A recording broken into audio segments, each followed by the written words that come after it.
And so I will let you know that it is indeed a great pleasure of mine to introduce or reintroduce Kristy Padron to us.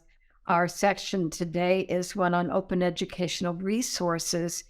And this is indeed a topic that we all need to be more aware of and promote more with our colleagues and with the people that we interact with. So, Kristy, thank you so much for being here. Well, thank you very much, Judy, and for the staff of COSI and everyone who's here for their lunch. I'd like to thank you. I'm Kristy Padron. I'm the Scholarly Communication Services Librarian at the FAU Libraries. I'm based at the Boca Raton campus, and I'll share my screen in just a moment about what I'll be presenting about open educational resources. The title is Open Education Resources Supporting Affordability, Accessibility, and Learning. And those are going to be the broader themes of what this will be talked about today. Okay, so for the objectives today, we'll define open educational resources and its characteristics. So for those of you who haven't worked with OER, you will definitely get a good introduction to them. Then we will identify some uses and examples of OER in instruction. So I do provide some links and information about how others have been able to successfully use OER. Then I will show you ways that you can find and evaluate OER, and then leave you with some better practices in using them, because there's a lot of questions and misunderstandings about OER that are out there. And hopefully this presentation can help clear those up. But before I begin, I wanted to make a little pitch about Open Education Week 2023. That happened this past week, March 6 through 10, which was our spring break. And its goal is to improve the quality, accessibility, and affordability of education by facilitating and encouraging open education practices. It's organized by a global organization that is a community of practice for open education. And it has a lot of different focuses, like open education resources is one aspect of open education, along with open access publishing. And then you've probably heard more and more about open data, open science, and then some of you are more familiar with open educational technology. But the whole scope of Open Education Week is to try to introduce new norms and practices that make sharing educational resources, collaboration, and the creation much more scalable, and to encourage it to happen more and more. Okay, so we'll go into the open education definition, and they're simply defined as teaching materials that can be used freely or reused at no cost. So unlike the usual textbooks, an open education textbook would be available freely without cost, and a lot of times through an online setting. And there's other types of educational resources that are out there. So before I go a little further, what types of materials have you used or have you considered using as OER? You can add your examples in the chat. Some of you are probably doing this already and didn't quite realize it. Let's see, what types of OER have people used so far? Have you used like video recordings that you found on YouTube or video clips? Did you find an exercise online? Okay, so Judy says that she's used articles linked to the library. Yep. So using library licensed materials as a type of educational resource that students don't have to pay for. Okay. Someone had asked if a book placed on reserve at the library would be considered OER. It definitely helps with the textbook affordability and making it available for students, but it not quite the same, but you're definitely supporting affordability and accessibility of your materials. And then somebody else had also said videos linked from the library could be used as additional resources.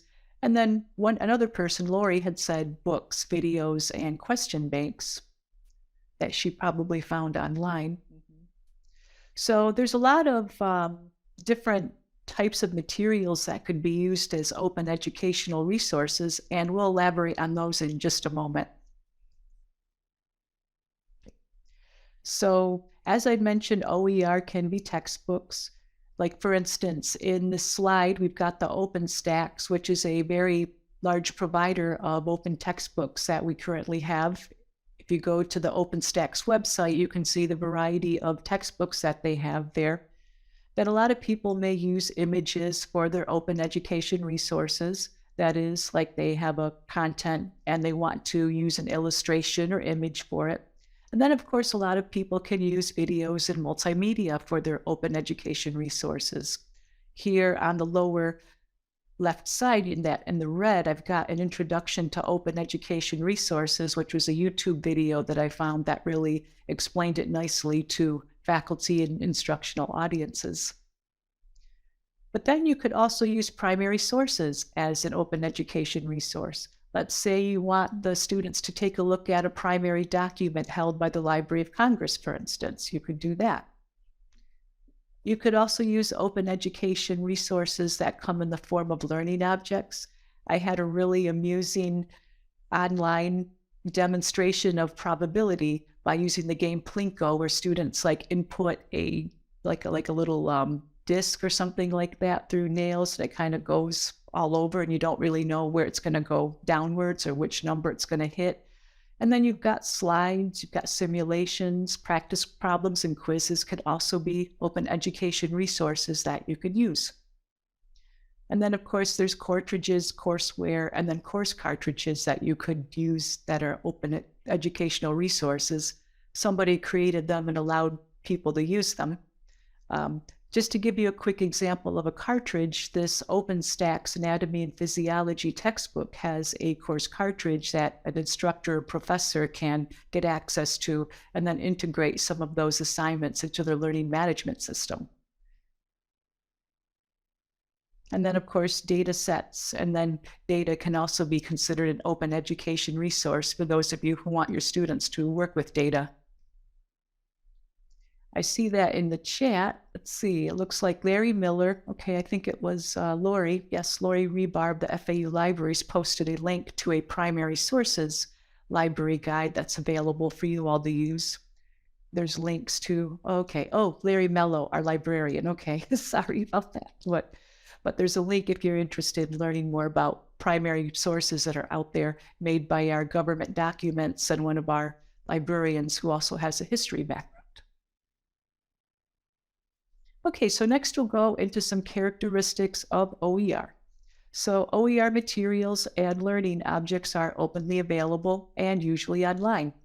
And one of the characteristics is that there's very minimal barriers for access. Students generally shouldn't need a subscription to open an open education resource. They could usually do it online. OER can also be digital as well as print and online sources too. And then OER will traditionally have some licenses for uses. OER will usually have a Creative Commons license attached to it, and I'll give you an example of that in a couple of slides. And then some materials that are OER are in the public domain. That is, they don't technically belong to anyone and they're free of copyright, so they can be openly and freely used and also distributed. Now, one of the things that we get asked quite a bit at the library is that someone had found a textbook, a full textbook scanned, and they found it through a Google search. Now, this isn't the actual name of the textbook, but this is definitely a scenario of a math textbook that was completely scanned, all 258 pages of it, and put online. So we often get asked by faculty and instructors if it's okay to use the PDF of a book found on Google, and I tend to give a caution to that. Now, I'm not the copyright police. I don't make the final call. That is something the professor or instructor has to make on their own. But I just wanted to alert you that many pirated textbooks and learning objects can be found online. So one of the things that we advise is to check the source for its copyright information. You will usually find that on the Verso, but I looked around this particular fictitious book and I did not see a Creative Commons license anywhere on there. So it led me to believe that this was a pirated textbook. So here's an example of a book with an open access, open access. That is, it is an actual book published by the Routledge Publishers, which is a major academic and scholarly publisher. It is protected by copyright. So on the second page here, you've got the copyright notice 2018 and the names of the authors. However, if you look just below that, you'll notice that it has a statement, the open access version of this book has been made available, and then it gives its Creative Commons license. So anytime you may find a book scanned online and it has a copyright, but also a Creative Commons license, that is usually a stronger indication that you should be able to use that without violating its copyright or anything like that. So a work can still have a copyright, but if it has a Creative Commons license attached that provides conditions of its use, then usually it's all right, especially if you can follow the license here. Okay. So I got a question in the chat. Does that open lock on the front cover of the book mean anything? Yes, that's correct. So you got this really pretty image of these shiny stones here. And then on the lower right corner, you've got this open padlock. Usually when a work has that little logo of a padlock like that, it indicates that it is some sort of open access material or book. So you definitely want to take a look at the Creative Commons license that's attached to it so that you know the conditions of its use. But the padlock it's like a little shortcut of it being an open access book. Now we'll go into some characteristics of OER. We call them the 5 R's.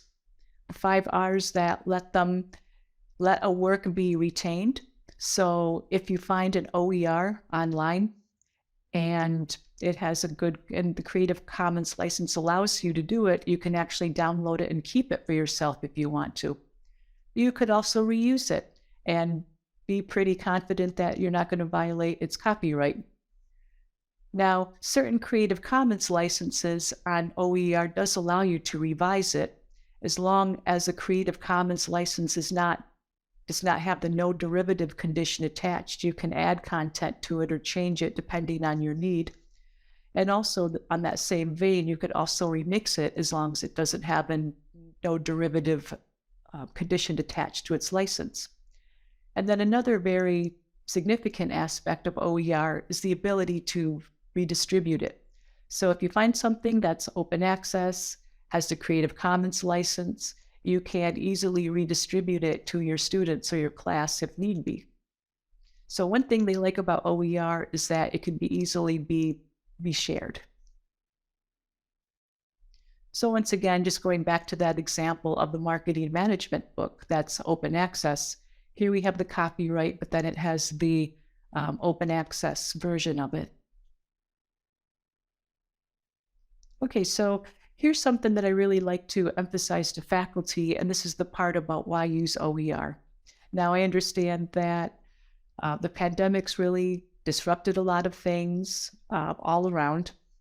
So a lot of times we're asked, well, why use OER? And, make the changes to our syllabi, look for the materials and things like that.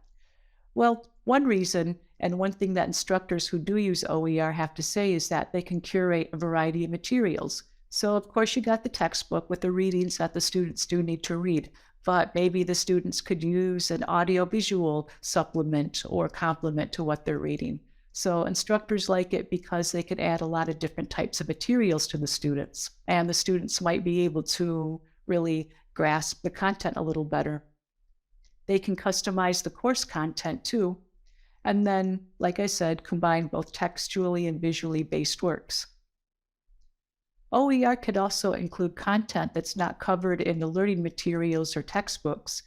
A lot of times you may have some special topics, themes, or scenarios that do completely fall within your syllabi and your learning objectives, but they're just not quite covered in the textbooks. So sometimes OER can help really complement what the textbook might overlook. Now, another big pitch for OER is accessibility. Students do have access and immediate access to course materials, there's a lot of research that indicates that students who are unable to get the textbook by the first week of class or even the second week really fall behind, and that affects their likelihood that they'll pass the class and get a good grade. And then kind of like downstream effects, maybe they don't finish their degree as soon as they hoped, and they might not even graduate. And I can give you some numbers on that. Also, OER supports affordability in higher education. One reason that people like to use the OER is because they could be free to low cost. So perhaps students, instead of buying the $300 textbook, they could perhaps buy or use the OpenStax textbook that might cost them $20 to print, but otherwise not as cost prohibitive as a big textbook. I also wanted to just share that the state of Florida has adopted textbook affordability and other measures to encourage their use. So they do take a look at the average cost of textbooks throughout the state university system and the state college system, and do keep tabs on that. But very importantly, OER facilitates student access, persistence, and success. So as I briefly mentioned, the cost of textbooks influence student registration for courses and the number of courses that they take. According to a 2022 survey of students, which was very recent, and this was about 13,000 Floridians or students in Florida had participated. Let's see, 53% of the survey respondents did not buy the textbook in a class, and 44% of the respondents also said that they take fewer classes if they're unable to afford the textbooks. And even 38% of the students who took the survey said they didn't register for a class if they saw that the textbook costs would be a really big factor. So there is some an increasing documentation about the need for the learning materials to be affordable for the students. So next we'll go into how to use OER in instruction. And as we mentioned, we could be textbook or lecture supplements. You could also use OER as illustrative examples. You could also use OER as assigned readings. So for instance, I know that sometimes professors will have the students read the professors will assign the students to read an open access journal for their students. And yes, they can, because it's openly available for the students to get to. And then sometimes professors and instructors can mash up or combine with other open education resources. And for a while, a few years ago, we had a little program on campus where professors actually created their own, and there was a textbook that was created, I think, for like a business math class or something like that. I don't have the exact examples, the exact name of the book or the class, but they were able to create a textbook that everyone could use instead of having them buy it. All right, were there any questions or thoughts so far? Everything is looking really good. There were some. There've been some comments. Of course, Larry Mello, and one of the comments, one that I made, is that one of the other advantages of OER is being able to keep your course current and relevant based on the recent research and resources that are available. And I hadn't thought about illustrative examples. Where would one go to find the open access images that could be used? Oh, I do go over some sources of open access sources and repositories of open education resources. I will go into those in a couple more slides. Oh, good. Thank you.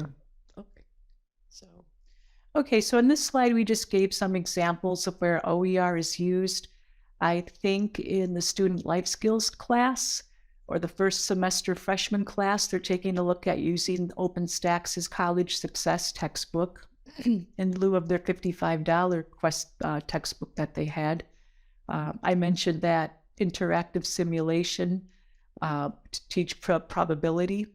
You could embed the link to that particular page with the exercises and simulations to provide things. Another example was the Internet Sacred Text Archive, where there's a lot of sacred texts which are in the public domain that were digitized and made available on a particular site.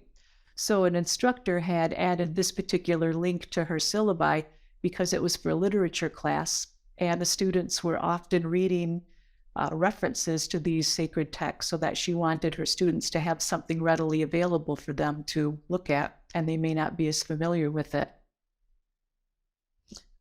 And then I actually worked with a professor who was interested in the data, so he assigned his graduate level students some data from the ICRPRS's data repository. They do have some data that is openly available. Not all of it is, but quite a bit of it is there. So the students were able to download the data and then try to work on it in SPSS.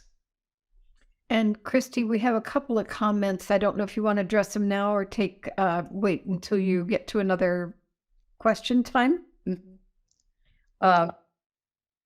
So how to find the text that could be OER in the subject areas. And then Craig has said interested in the data sets in OERs. If you've got something coming up about it, he'll wait. Otherwise, we can share with him. Okay. I will go into where you can find OER for your areas. So there are some pages that are big collections of it too. In terms of the data set in OER, let's see. I'll have to check the web page. I'll have to check my data management web page on that to see if I included any links to the data sets. But there are quite a few out there. But Craig, I would definitely go to the ICPRS's website. They're with the University of Michigan, and they have just thousands of data sets from various social science studies that you could examine and explore. Okay, so next we'll go into finding OER. I'd say the 6 main areas, or the broader ways you can find OERs, through MetaFinders, and I'll give you a couple examples. You could also go on Google and then just browse and search for websites that have it. Then you've got a lot of digital collections by organizations, libraries, colleges, and other types of entities that may digitize things and make their information available that way. And the repositories are very similar to that too. Textbooks, so we've got some pretty big websites that have the textbooks available, like OpenStax. And then also you've got some specialized areas of OER depending on the type of work. So for some of you who may be interested in looking for images and something like that, that's another way you can find OER. So some very common MetaFinders is the OASIS. OASIS, I can't remember off the top of my head which library has organized it, but it's basically like a large search engine of OER by many educational institutions all over the US. And then the George Mason University OER MetaFinder is another very big one too. I'd probably say those are the 2 big super searches for the OER. And I do provide links at the very end. So if you get the slides, you'll get all the links to all these sites and you can start looking for your OER. Then you got the repositories, which are literally collections. So people had submitted their online learning objects, their textbooks, and other things they wanted to be used as an OER and submitted it to repositories like Merlot. And then you got the Open Florida repository, which is intended for the state colleges and the state universities, and for those who work there and created objects or their own course textbooks that they wanted to make available. Then, of course, you got the textbooks. I just mentioned OpenStax, and then the Open Textbook Library is another area where you can search for textbooks in your area. Now, a lot of cultural organizations and educational institutions will have their OER available through their website. The MIT was one of the first universities to make a lot of their courses online and freely available. And they also make a lot of their open courseware available if you are curious about seeing what they used to teach and maybe incorporating that or modifying it for your particular course. Then there's a lot of digital collections that are out there too. The New York Public Library has a really great collection of digital collections, especially in the humanities area. Library of Congress has all things American, just about going from the 17, 1800s to the present day. And then, of course, you've got OER. You could find OER by the type of collections. Like if you're looking for royalty-free stock images, we use Pixabay and Unsplash here quite a bit. Internet Archive is a really good source of information on public domain. And then the Openverse search engine will help you find Creative Commons works that could be also used as OER. And then, of course, open access. If you want your students to read open access journals or even books, there's the directory of open access journals and the directory of open access books that are available for you to also search that way. Now, one question that we've often received a lot was how to evaluate OER, and it's kind of similar to the critical appraisal, critical thinking, some sort of practice where you just critically evaluate what you're looking at. And I'd say we go through a very similar process to evaluating OER, but maybe with a couple other considerations. For instance, authority. You want to know who wrote a particular text or work and who's responsible for the content. So even if a person's name isn't attached to it, is it an organization, a school, or department? You could take a look at that. Accuracy is really important. And I will just be upfront about it. One issue about OER is sometimes people say it's kind of outdated information, or maybe there's a lot of typos or something like that. A lot of times OER is homegrown, so to speak. You've got one or two or a small group of people doing it. So sometimes you may have a typo or something that's not accurate, but that's something for you to look at and think about. And then I think another important part about evaluating OER is its accessibility. So can the work be viewed through multiple platforms? Are your students going to look at it mostly through the PC, or do you think they're going to be using their devices like their tablets or even their mobile devices? For those of you who have these students, and you need to think about ADA compliance, that's another part of accessibility too. If the OER can be used by readers like JAWS or do the text-to-voice software. And then something else that often was asked of us too is we had professors who found really good slides and information. I think SlideShare is a good example of this. Are students required to create an account to view? So you have to think about if you are okay with students doing that or if you'd rather they don't. In one case, the students had to submit a credit card number to view some materials, and I was a little hesitant to recommend that. Not all students have credit cards, so accessibility can mean a lot of different things for the students. Then, here's where you think about your alignment, and you ask yourself if the work supports your learning and teaching objectives, or if the work is appropriately written for your students' level. A lot of OER work comes from the K through 12 context. So you may find some really good content, but maybe it's not quite for a college audience, even if it does explain it really well. And I think especially in this day and age, you have to take a look at the objectivity of what is posted. And then the currency, or if it reflects current knowledge of the topic. One of the things that Judy had brought up was that OER could be really good for having you find more current, more recent information on your topic. And then finally, coverage. Does the work provide the information you need to fulfill your objectives? Let's see. Lori had recommended Wiki Commons for Creative Commons images. Okay. I can't remember if I put that on my images or not. No, I didn't. I don't think I did, but that's another recommendation. And then she put a link in chat about free to use images that's there. So Lori has created a images guide. So it's got a link to a lot of image repositories where you can find public domain or Creative Commons images that are available. And we will be sharing those LibGuide links and all of your links at the end of the session, or when we follow up after the session. Yep. Yeah, and a lot of these links are available in the chat too.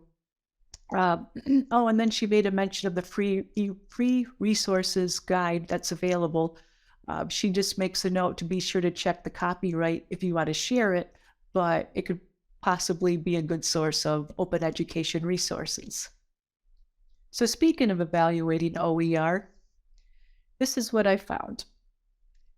Okay, so we heard about the HeLa cells from the woman Henrietta Lacks. They were cells that were used without her consent for a lot of scientific projects. They'd been used from everything from drug discovery to learning more about diseases and cancers, but she was never informed about what her cells are going to be used for, and neither was her family. So there's a big talk about this. It's a talk that talks about informed consent, patient rights, human experimentation. So let's say you have to introduce this topic to your students, and you think you want to try something a little more visually appealing. So I found on the right-hand side, a TED education talk called The Immortal Cells of Henrietta Lacks. Let's see, it looks like it's a 4.5-minute clip, and it's a TED Ed talk. So this was created by the TED company and some educators in a collaborative effort. And it looks like it's some sort of like a graphic, like a cartoon or graphic representation. And then on the left side, I found this one YouTube recording by Bailey Sarian. And she says that she is, her interest is true crime and makeup, okay. But yet she has an hour-long presentation on Henrietta Lacks. So if you think about it and want to compare which video you want to use, we've got those little points that you could try to consider. You can think about its authority, who's Bailey Sarian versus Robin Valeri, accuracy, skim through the content, accessibility. Let's see, anyone could go to the YouTube page. I don't see any restriction in terms of the link or sharing it, the link itself. Alignment. Then you got the objectivity, currency, and coverage. So I did a little homework. And I was actually surprised with how Bailey, the one on the left, connected the topic to very highly relevant issues. Like she talks about unethical instances of human experimentation, like she mentions the Tuskegee syphilis experiment and other things like that, to connect it to other very relevant topics. And as I looked more in her content, she actually has writers. She actually has writers and researchers on her staff. And she did mention during this particular talk that she had communicated with Henrietta Lacks's descendants about the content and what she was about to present on this particular topic.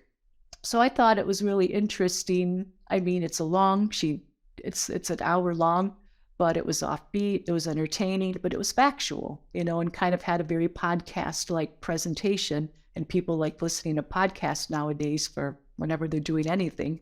So, you can think about what you might want to have your students. Would you want to give your students kind of something long, but podcast-like and a little entertaining? Or would you like them to just get to the facts in a 4.5-minute recording by an educator? So there's a lot of things that you could think about. Now, I'm not saying one's better than the other, but I guess it would just depend on your particular class and your objectives. Now we'll go into some OER Better Practices to wrap it up. So when you're looking for OER online or through one of those repositories or other sources, definitely identify and review the work's Creative Commons licenses. You'll usually see that little CC followed by a series of letters that will describe the conditions. Also, review the version of an open access work. So perhaps you found a really good open access article or maybe you found an open access book. Perhaps you found an open access journal or manuscript that was online. So definitely be sure that it's the final version of record if that's what you absolutely need for your course, or if a preprint or the reviewed copy, but not the final copy, is available. So just take a look at the version of an open access work and see if that will work for your class. If you want to share things like videos or things online, we definitely recommend adding a durable URL to the syllabi or to your LMS, and then also to periodically check it for updates. I'm in a class right now, and it does have a lot of content on Canvas, but some of the links had expired. The professor apologized, said he did check the links, so it's really interesting how quickly those links can expire. And something else you could do with your OER is to save or download the work if the permissions allow. So sometimes if you have a very open Creative Commons license, they'll let you download the work. They may let you even upload it to your Canvas or something like that if you want to do that instead. So definitely try these 4 practices, these 4 better practices, and then you could be on your way to using OER. So Judy said that you'll all get the slides when you're done, but I do have a variety of sites that you could go visit to start your search for OER, ranging from the OpenStax to the MetaFinders, repositories, and then other types of works that are out there. If you have questions on using OER, you can go to the library's OER initiatives page and also the research guide. The research guide provides links, like to the ones that I just showed here, and then it also goes into further examples of where you could find more works, use them, and then also evaluate them. Now, I've mentioned things about Creative Commons quite a bit on the page, and if you're not sure exactly what that is, you could also go to our Creative Commons research guide. That will explain what the different licenses are and what you can do with that. And then we also have a guide to open access. And finally, if you're interested in the state of Florida's textbook affordability initiatives, definitely go to the Florida Department of Education webpage and you could find out more there. And finally, your library liaisons are available to help you. So if you would like to find open education resources or consider what library license materials are available, maybe the library can see if your book is available. I mean, it depends on a lot of things, but we could still check and possibly save your students money and have the book ready for the students by the first day of class, which is always a good thing.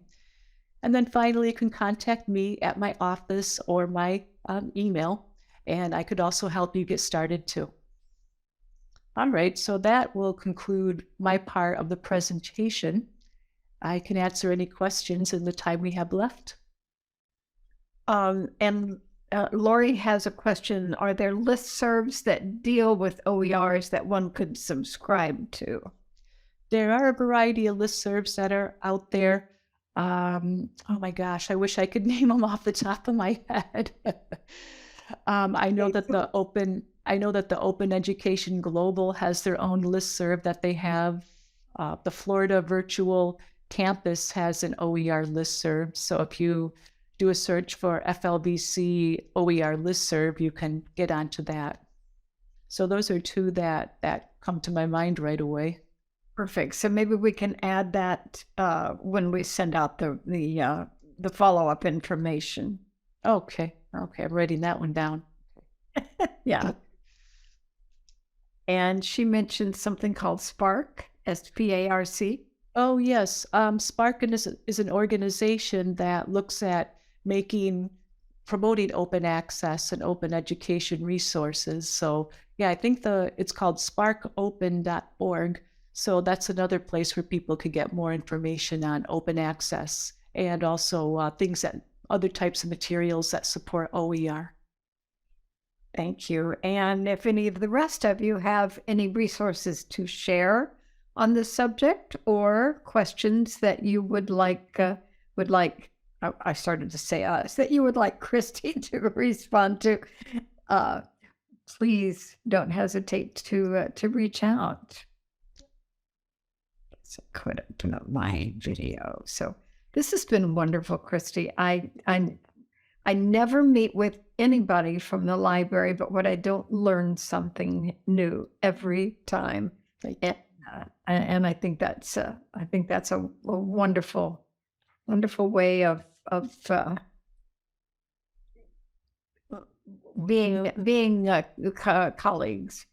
So Well, something else too is that I did see that COSI has had OER webinars in the past, and even though I think it'd been maybe 2 to 3 years since the last OER webinar, but in a way, it's not a bad thing to repeat it because there's always new information, new repositories, just updates that we can pass along to. Like there's some things that will always stay the same, the sharing, the openness, the accessibility that I don't think is going to change much in OER, but definitely want to keep encouraging communities of practice, interest, and just provide information, that help with adopting this. yes, definitely. And the information that you have shared, we definitely will be sharing with throughout the COSI staff, but also it's information that is good to share throughout anybody that we interact with. Oh, something else I wanted to add too. When faculty select textbooks through the Follett Discover and their Canvas, Yeah. Follett Discover does have links with OpenStax, so they do have quite a few OER sources that are available directly through Follett Discover. That's good to know. That's good. Yes. And when we were talking before it started, you mentioned something about a change in the way we are able to use the TED Talks. Oh, yes. So when I was doing my research and getting this presentation ready and looking at different types of TED videos that could be used. Now, I know a lot of people like to use TED Talks, and something that I found out when I was doing my research on TED Talks was that TED Talks, like the TED Talks themselves, do have a Creative Commons license attached. It's a Creative Commons license that allows you to reuse it as long as you say who it's by. It's not for commercial purposes, and that you don't make a derivative out of it. So if you just leave the video as is and share the link with your students or even embed it on your Canvas page, that's perfectly legit. However, something I did see though is that if you want to use it for a corporate staff learning or development purposes, they have what they call TED at, like TED A work, TED at work, which will work with people to license it and integrate it into their LMS. So for educational purposes, which you all are likely doing, then TED Talks are usually fair game as long as you're not remixing it, or making a derivative. But if it's for your organization, staff training, you're a consultant and you've been hired out to do that, then you might want to look at the TED Ed. Yeah. And we have a lot of faculty that use TED Talks, and well, we should, because they are all information from people who are experienced and experts in their fields. So it's always a valuable resource. So I'm going to thank you, Kristy, for joining us today and sharing. Excuse me. And I'm going to thank everyone who has joined us today. And again, as I said toward the beginning, we are trying a few different types of formats for these presentation sessions. So if you have any feedback that you would like to share about how it worked for you to access this and how you were able to work within the session, please feel free to share them with us, because we are open for information and making it work best for everyone. So thank you all for joining us, and thank you, Kristy, once again. Thank you for sharing with us. Okay. Happy Monday, and enjoy the rest of your day.